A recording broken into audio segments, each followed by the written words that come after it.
Hello' guys, কি খবৰ তোমালোকৰ? আশা কৰোঁ ভালেই। আজি লৈছোঁ তোমালোকৰ বাবে এটা নতুন ভিডিঅ'টোত মই তোমালোকক অসমীয়াৰ কেইটামান জেনেৰেল নলেজৰ প্ৰশ্ন দিম আৰু উত্তৰো দিম।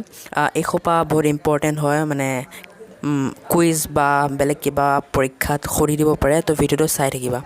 নম্বৰ 1 কুৱেশ্যনটো হ'ল, অসমে কেতিয়া পূৰ্ণ ৰাজ্যৰ মৰ্যাদা লাভ কৰিছিল? ইয়াৰ উত্তৰত আমি ক'ব লাগিব 1950 চনত।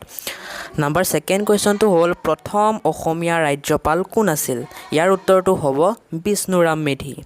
নম্বৰ 3 কুৱেশ্যনটো হ'ল, বগীবিল দলংখন কোনে কেতিয়া শুভাৰম্ভ কৰিছিল?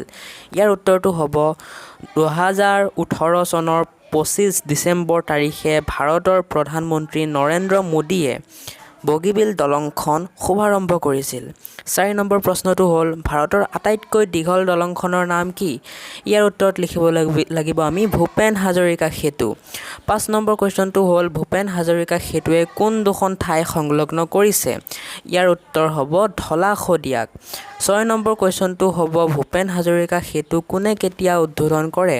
ইয়াৰ উত্তৰটো হ'ব 2017 চনৰ 26 মে'ত প্ৰধানমন্ত্ৰী নৰেন্দ্ৰ মোদীয়ে ভূপেন হাজৰিকা সেতু উদ্বোধন কৰে। নম্বৰ 7 কুৱেশ্যনটো হ'ল, অসমৰ কোনখন জিলাত জনসংখ্যা আটাইতকৈ বেছি? ইয়াৰ উত্তৰটো হ'ব নগাঁও জিলাত। 8 নম্বৰ কুৱেশ্যনটো হ'ল, অসমৰ কোনখন জিলাত জনবসতিৰ ঘনত্ব সৰ্বাধিক? ইয়াৰ উত্তৰত আমি ক'ব লাগিব কামৰূপ। 9 নম্বৰ কুৱেশ্যনটো হ'ল, অসমৰ কোনখন জিলাৰ সাক্ষৰতাৰ হাৰ বেছি? উত্তৰটো হ'ব কামৰূপ মহানগৰ। 10 নম্বৰ কুৱেশ্যনটো হ'ল, অসমীয়া ভাষাটো ভাৰতীয় কোন গোষ্ঠীৰ ভাষা? ইয়াৰ উত্তৰটো হ'ব আৰ্য গোষ্ঠীৰ। তো গাইজ, ভিডিঅ'টো আজি ইমানখিনিয়ে আছিল। এইটো পাৰ্ট 1 আৰু কিছুমান পাৰ্ট আহিব, সেইবোৰো চাবা তোমালোকে। তো keep supporting, keep loving, bye bye.